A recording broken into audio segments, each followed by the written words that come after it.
The first animation shows corrective surgery of the atrioventricular canal defect that uses 2 pericardial patches.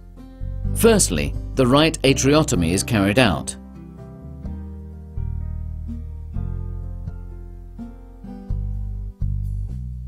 Then, once they have evaluated the anatomy of the defect, surgeons proceed with the closure of the ventricular septal defect with a pericardial patch, sutured to the rim of the defect.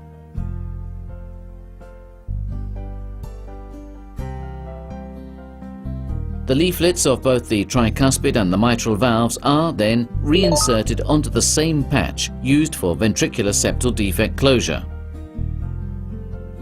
By closing the cleft leaflets above the ventricular defect, the 2 anterior leaflets of the mitral valve unite in order to have a single anterior mitral leaflet.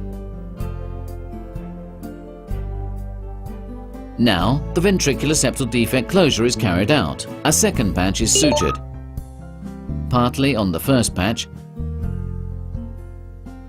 partly on the free part of the rim of the defect, so that the coronary sinus opens into the right atrium. Finally, a continuous suture closes the right atriotomy.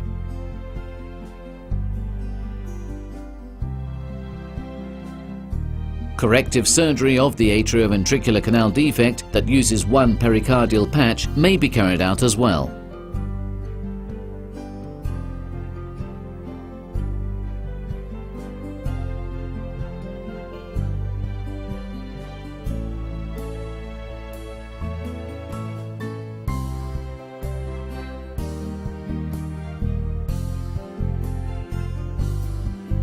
The patch closes, firstly, the ventricular septal defect.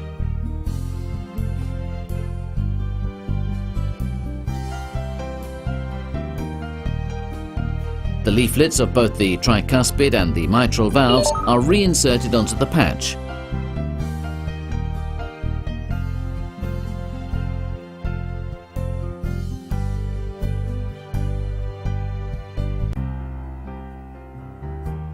Then, the cleft leaflets above the ventricular defect are closed.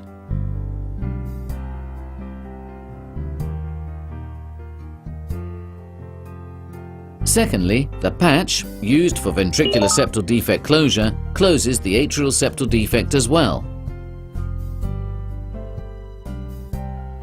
Finally,